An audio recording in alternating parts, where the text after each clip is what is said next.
คนมื้อนี้มาฮอบ GC ในการมาตั้งแคมปิงอยู่แคมป์ของเมืองโพนทองเนาะรอบนี้เราก็ได้มาจัดกิจกรรมเบาๆพอได้นั่งจิบเบียร์เย็นๆแล้วก็เบิ่งแม่น้ำโขงซึ่งรอบนี้เรามานำกันประมาณ4คนเนาะเพื่อจะมานั่งตั้งแคมปิงแล้วก็จิบเบียร์ไปแล้วก็ลมกันไปเพราะว่าสถานนี้เรามายามใดก็รู้สึกว่าบ่ผิดหวังเนาะมาเบิ่งบรรยากาศ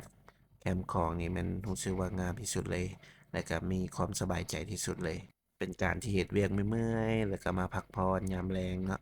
แบบว่าเป็นสถานที่ใกล้ตัวเมืองปากเซและเป็นสถานที่ที่คนบ่ค่อยมาปานใดแล้วก็จะเงียบสงบแหน่เราก็เลยตัดสินใจมาตั้งแคมปิง